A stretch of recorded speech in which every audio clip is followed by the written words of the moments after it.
Bhagavat Gita, chapter 17, verse 11 and 13.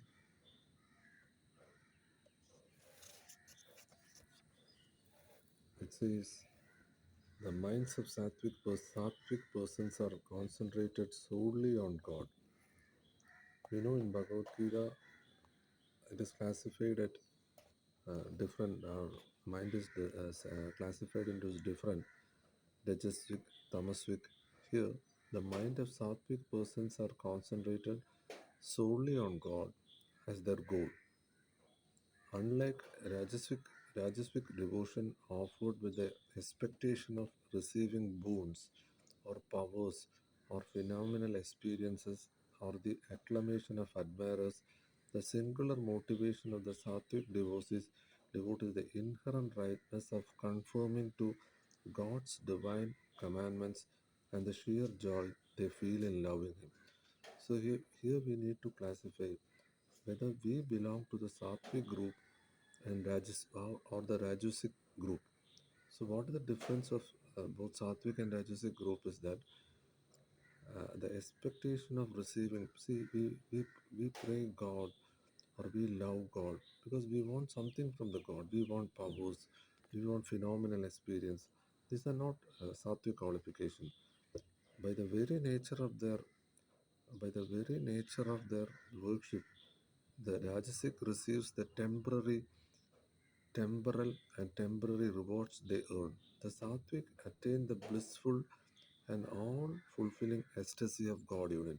So the God union happens only to the Sattvic person.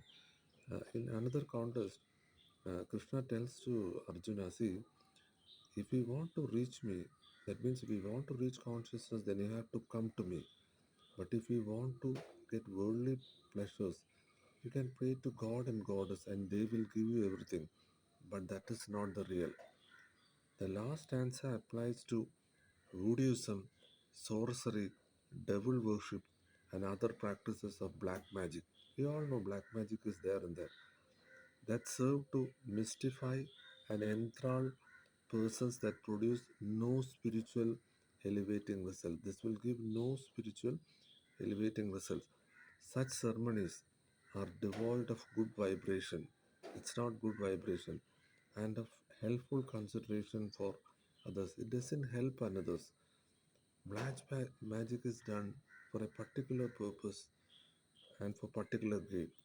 They are performed solely to satisfy the evil emotions of ignorant men. It is the evil emotion of an ignorant man which drive them to black magic. Any unholy rites or practice belief that encourage the development and use of the potential powers of evil are condemned by the wise and the scriptural canon and anthema while and earnest delivery.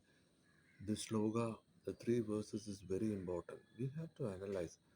See, what are we going? What are we? We going to church. We are going to mosque, and we are going to temple or gurudwara. What are we doing? What are we praying? If we pray anything for some gain, that is not to the path to the God. It's not the case of black magic also. It is a normal ritual what we are doing.